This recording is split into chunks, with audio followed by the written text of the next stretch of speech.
So I'm here with you this morning because Pastor Sabella is enjoying some much deserved rest. He is spending some time with his family, and I'm glad that I'm able to give him that opportunity to do that.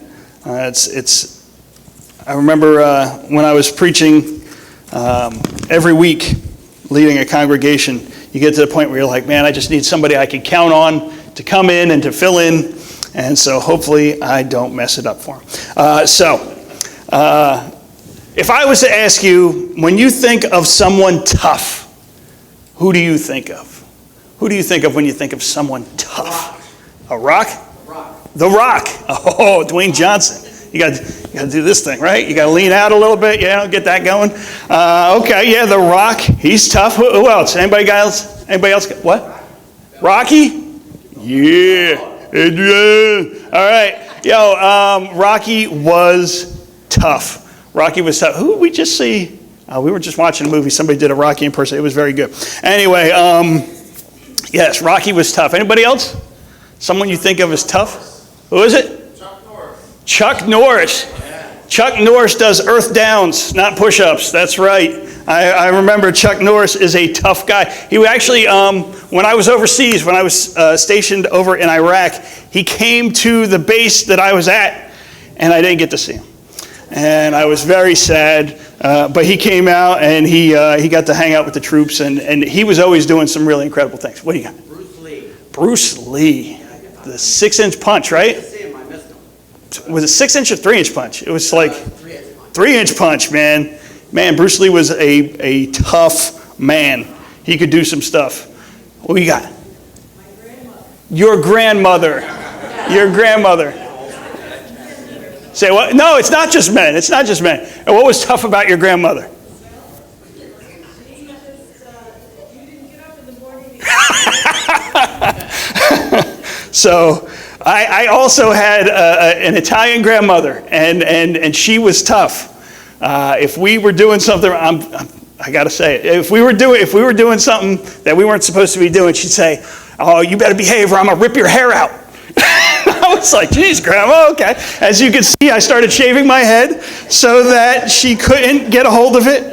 I'm still terrified to this day. God rest her soul. But my grandmother used to terrify us when we were younger. When I think of someone tough, I think of my uncle. He's one of the people I think of when I think of a tough man. Sometimes you ever see somebody who comes into a room and they just kind of take control of the room? My uncle is one of those guys. He kind of comes in and he just kind of takes charge of whatever room he's in. I remember there's a story when we were all younger, young teenagers. My cousin Dan, he had a birthday party. And it was at the old Malibu Raceway. For everybody who remembers, you could go race these little race cars around at Malibu Raceway. Great place. Shouldn't have ever closed because I'd be there today racing cars. But anyway, Malibu Raceway was this really cool place. And my cousin wanted to go have a birthday party there. And so we're there, and they have like the little zigzag line thing that you got to go through, and then you come up to the front, and they got a fence, and they have a chain that goes across, and it says, do not go beyond here without, the attendant telling you or whatever. And so the attendant would come up, he'd unhook the thing, he'd count out how many people, he'd say what car you were supposed to go to and all that. And we do all that. So we all get out there, we're sitting in the cars, we're ready to go. And the young, late teens guy is out there starting everybody's car and getting them ready. And my uncle just walks up to the fence, takes the chain, unhooks it, hooks it back on, and he comes out and he's walking around all the cars and he's taking pictures of everybody in their car. And he's going up, and my cousin Dan says, Dad, you're not supposed to be out here. And my uncle says, he says, you can't be out here. And my uncle says, yes, I can. See how big I am? The guy who's pulling all the, starter things on the car just kind of looks up at him, and he just looks back down and keeps going about his business. And so when I think of someone who's tough, I think of my uncle. It's good. It's good to be in the presence of a tough person, depending on what side you're on. Depending on what side you're on. Sometimes it can be a lot of fun in the presence of a tough person, but it depends on whose side you're on. This week we're going to be looking at one of the toughest people to ever live, Samson. But as strong and as tough as he was, there was one thing that he couldn't overcome. There was one thing that he really struggled with. And so today we're taking a look at the story of Samson, and there's three things that we want to look at. Pastor Rick did a wonderful job of reading this passage of Scripture where Samson comes in and he does his Samson thing, and he kills 1,000 people. But there's actually three things we want to take a look at. The first thing is this: Samson's feats. Samson's feats. Not his feats on his bottom of his legs, but his feats, meaning the things that he did. Samson was a beast of a man. He did incredibly powerful acts, and he was one of the fearsome tough guys. In chapter 14, he actually kills a lion with his bare hands. So Samson, he's going along about his way, and this lion comes out of nowhere and attacks him, right? And it's interesting because if you look at the actual word that they use for what Samson did to this lion, it says that he killed this lion and stuff like that. But if you look up the actual word, the meaning of the word, it basically means he grabbed two parts of the lion and he tore it in half. And I'm just like, wow, it's not like he got it in a headlock. Like when I'm thinking of Samson fighting a lion, I'm thinking he's getting him in a headlock or he's fighting or whatever. It's, basically the word that they use means that he grabbed two different parts of it and just ripped it, and the lion came in half. That's how strong Samson was. A little bit further down in chapter 14, we see that Samson kills 30 men.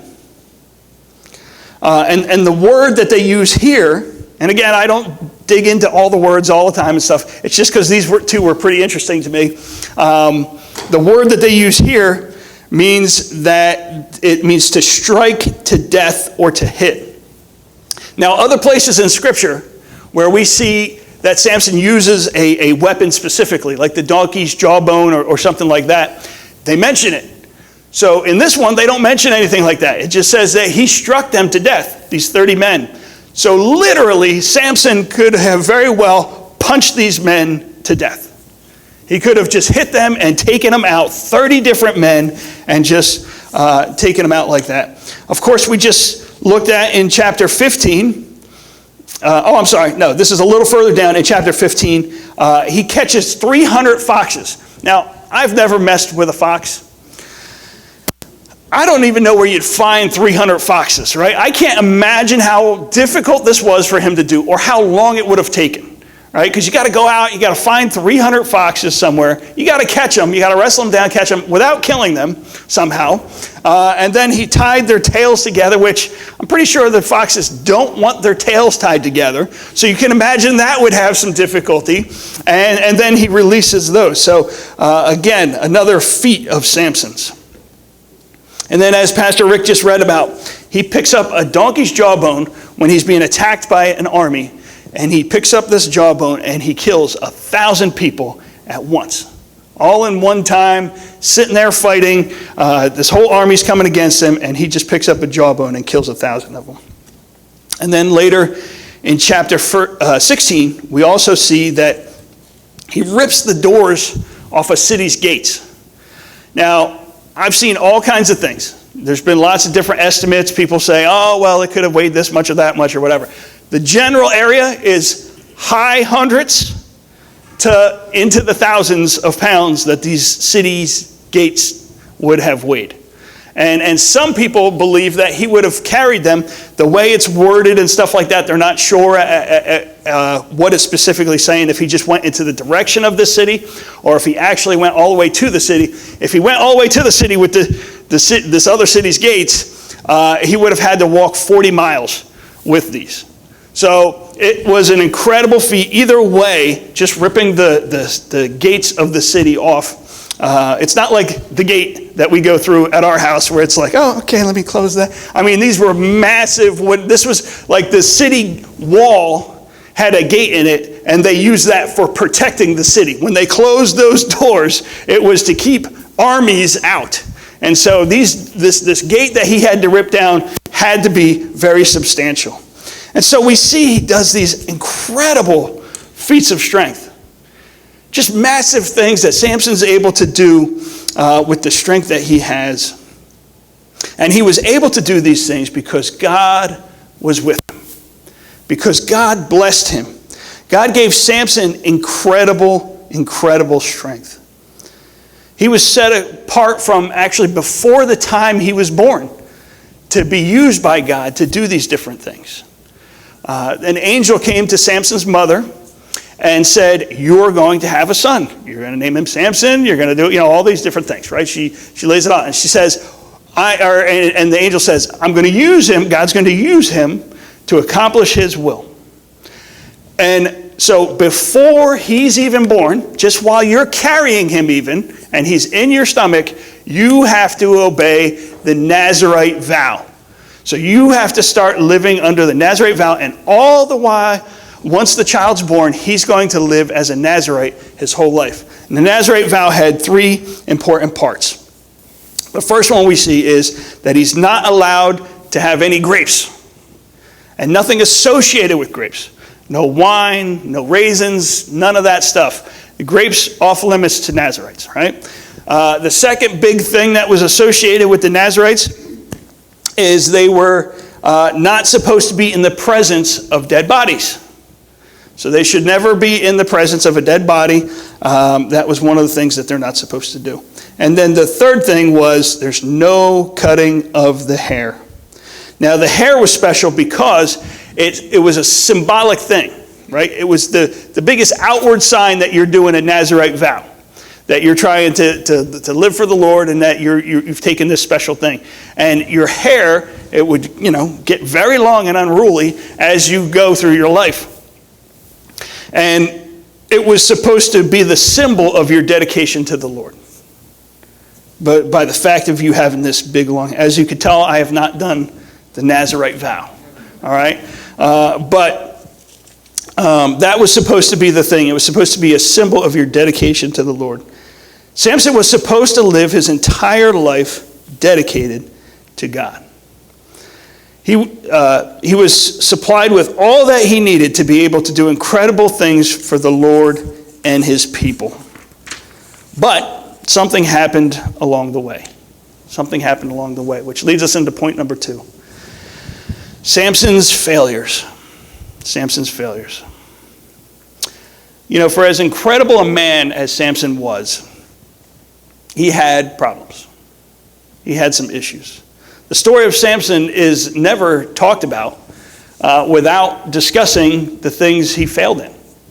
Everybody talks about Samson. They talk about him, and he's big and strong and killing the lion and fighting the armies and knocking down the temple and all these different things. And the one thing that, you never get through the story of Samson without is also talking about the failures that he had. There's a lot of speculation about the life of Samson. There's actually a lot. I was actually surprised about it as I was studying this week and I was preparing the message and things like that. There's a lot of things where you have good biblical scholars who study this stuff for their lives and things like that, who are on 2 sides of the debate, right? And some people will say that Samson was doing a lot of things wrong. Some people just kind of cover one particular thing, and we're going to take a look at all these, and I'm going to kind of walk through them a little bit here. So the first thing that people talk about is some people talk about the fact that he found himself around grapes and wine and parties an awful lot. Samson was always in these areas where there's wine flowing. There, he's had a wedding feast. He's at these different places. He's at this vineyard when the lion attacks him. There's a lot of stuff that's going on. And so some people use that and they pull it out and they say, well, that shows that Samson was partaking in those things. So Samson, part of the Nazirite vow was he wasn't supposed to be eating grapes or anything associated with him. But the fact that he was around all this stuff, he had to be getting involved in those. Now, other people, they say, well, he was around them, but we don't know for sure. Lost my spot here. All right, so the second thing There's also a debate as to the lion. Some people say that, all right, so what happened was he rips this lion in half, right? And then he goes out and he goes over to do some other things. He comes back past that area. And as he comes back past, some bees had built a beehive in the carcass of the lion. And he goes over there and he takes some of the honey and he's eating the honey. And he shares it with his parents and stuff like that. And some people look at that as saying, well, hey, he was in the presence of a dead body. And that breaks his Nazirite vow also. Could be. Other people say animals don't count in that, right? And so it's very possible that these things were part of him breaking his Nazirite vow, but maybe they weren't. There's a lot of theories out there, and there's a lot going on. But the big thing is, even if he wasn't doing something specifically wrong, all right, even if he wasn't breaking his Nazirite vow in these moments where he was around these things, he was getting awful close. He was getting awful close. There's some people who like to tiptoe around sin. There's some people who like to come right to the edge, as close as they can get, without going over the line. There's some people who are always looking for, how far can I get? Well, maybe I can, all right, so I'm good here. Maybe I can, if I just get like here, maybe I'll still be all right. Maybe if I could just get like, if I could get one leg over here, I'm still good. We're not supposed to do that, right? The closer you're getting, you're walking on some very slippery ground. And at any time, you could tumble and you can fall. You should never walk where it's slippery. Never walk where it's slippery. But while all those things are interesting to think about, and they kind of can build a little bit of a larger picture of Samson's failings and the things he did, there is one thing for sure we know that Samson struggled with. You know it. There is one thing that we know, one weakness that we're positive that Samson struggled with that is specifically discussed in the Bible. His weakness and the sin that we know he gave into was his temptation for women. All through his life, we see him struggling with this temptation. You know, it's interesting. The story of Samson in the Bible, it's 4 chapters of the Bible are about Samson. And one of them is before he's even born. So there's only 3 chapters that about Samson's life, his living time on earth. There's 3 chapters in the Bible about his life. And in those 3 chapters, we see 3 different women that he has failings with. So you could actually say that there's a woman for every chapter of his life. You know, and we see that this was a weakness that he had. Each of these women led to sinful actions on the part of Samson. The first was a Philistine woman. God said not to intermarry with the surrounding people.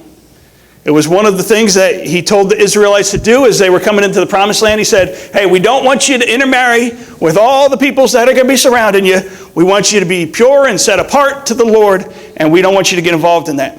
And yet we see right in the beginning of the story of Samson, in chapter 14, verse 2, he says this, when he returned, he said to his father, I have seen a Philistine woman in Timnah. Now get her from me as my wife. So right away, right from the beginning, he wants to marry this woman. All right, he's starting out, you know, he's trying to do somewhat okay, but he's still going too far.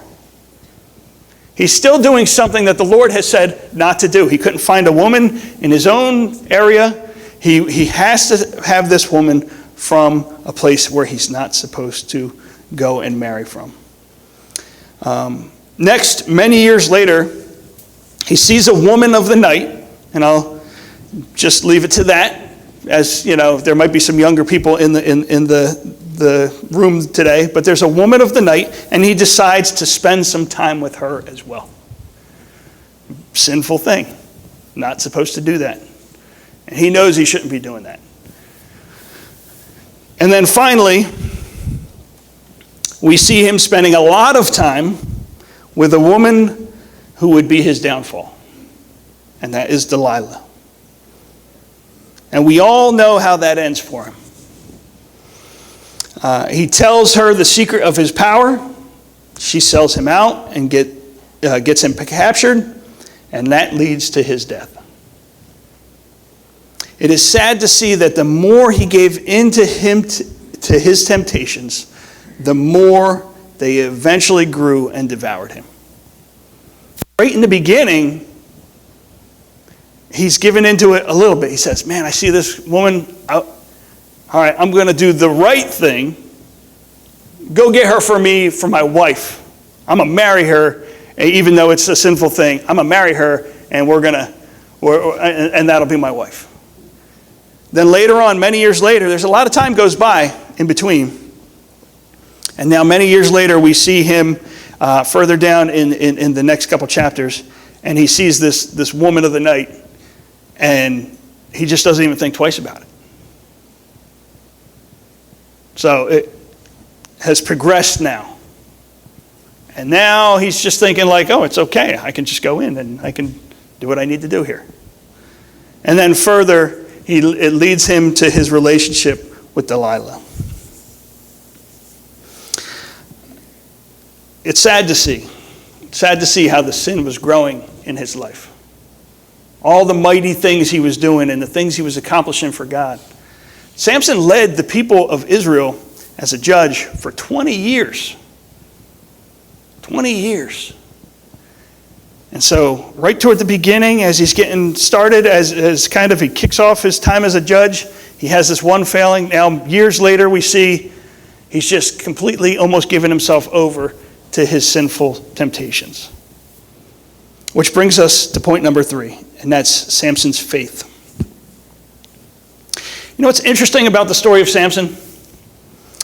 We are told that Samson was a man of faith.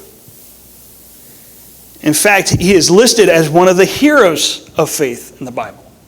If you go to Hebrews chapter 11, it talks about, we call it the Hall of Faith. You always, whatever your favorite sports team is or sport that you enjoy, there's always a Hall of Fame for the best of the best players of that sport.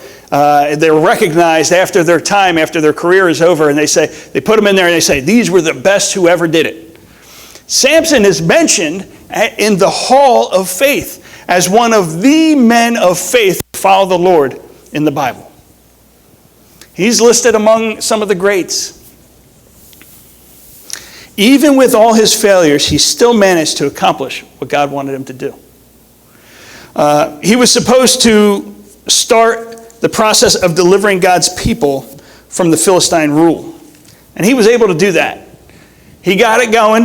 It started with the Philistine wife that he wanted to have. There was some stuff surrounding that he got involved in, and it started his anger with the Philistines. And he let his anger for the Philistines grow into this thing of pushing back. And even where Pastor Rick was reading about when the 1,000 people came to him, and they were like, hey, these are our rulers. These are the people, we're supposed to let them just kind of be in charge of us. And Samson said, no, I'm not doing that.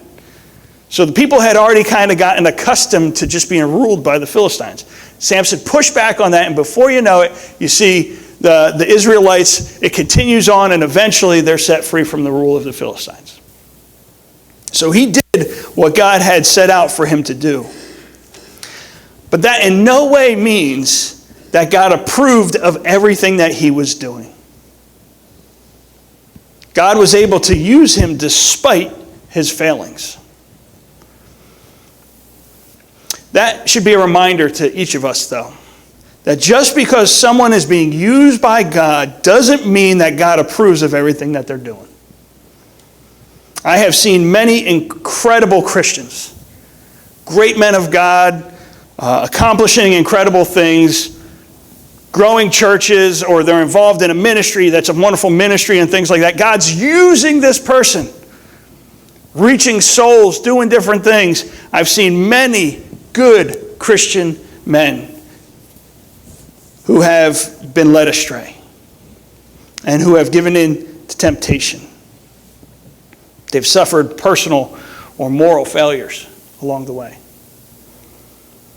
There are people who convince themselves all the time, it's easy to do, that because things are going okay and moving in a good direction, that their sins must not be having an effect on them.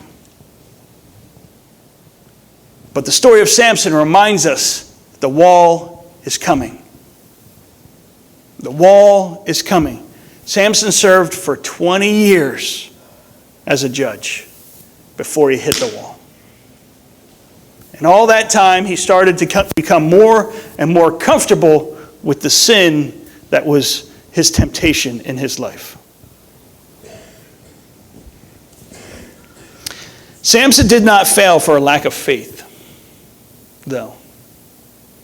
Oddly enough, he failed because of a lack of strength. The strongest man who possibly ever lived failed because he wasn't strong enough to overcome his temptation. It wasn't a physical temptation. It was a spiritual one. And he wasn't spiritually strong enough to overcome his temptation. He had all the strength he needed to take on armies. And when he called on God, God would answer Samson. You know, it's interesting. There's only 2 times we see Samson talk to God in this story. There's one right after the portion of scripture that Pastor Rick read about. So there's this big battle. Samson goes out there. He picks up the jawbone. He fights 1,000 guys, and you can imagine, the heat of the day and all these different things. You're fighting, and you're just going to be exhausted and drained and tired after all that fighting. So Samson gets done all of that. He comes and he's just like, oh man, he's worn out. And he goes over and he sits and he calls out to God. And he says, God, can you send me some water? Have you allowed me to defeat this great army and do this incredible thing, only to allow me to die from thirst? And you know what's interesting? God answers his prayer. Samson calls out to God. God answers. Later on, fast forward, we see now Samson has fallen. He has had the source of his strength revealed. He revealed the source of his strength. Gets his hair chopped off. Goes, they gouge out his eyes. They're making fun of him. They're doing all this stuff in the Philistine, this big temple where they're celebrating and doing all this stuff. And now he's there. And one more time, he goes and he's placed between these 2 pillars that hold the whole place up. And he calls out to God one more time. He says, Lord, give me the strength one more time to be able to take out my enemies that are here. Give me the strength. And he pushes down the pillars. The whole thing collapses. He kills thousands and thousands of people. All at one shot. Both times we see it recorded that Samson calls on God. God answers Samson's prayer. And yet,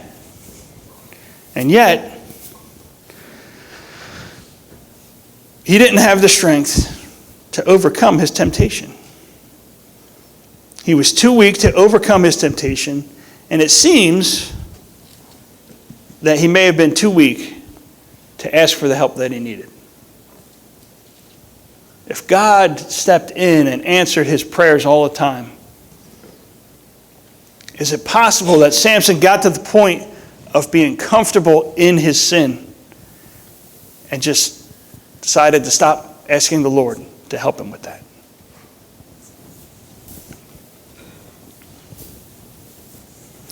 He had all his strength. He had all this strength for all of these incredible feats, and yet he had no strength in the moment of temptation. He was completely weak. Sadly, for too many of us, we find ourselves in the same place at some point in our walk with the Lord. We love God. We are grateful for all he does for us. We come religiously every Sunday, and we come to honor and to celebrate him. Yet we allow our focus to shift from living for him to much less important and sometimes dangerous things. We give in to temptations, and even if we recognize what's happening, we fail to ask for the help that we need to overcome it. Deliverance could be right there. Deliverance can be right there. And we just fail to ask. And we fail to seek the Lord's help for it. But our story doesn't need to end like Samson's story. We do not need to lose all that we have to realize our mistakes. Samson paid for his mistakes. He paid with his life for what he was allowing into his life. We can correct our course before our sins catch up to us. And we can do it right now, today. Right here while we're sitting here, we can call out on God and ask for his help.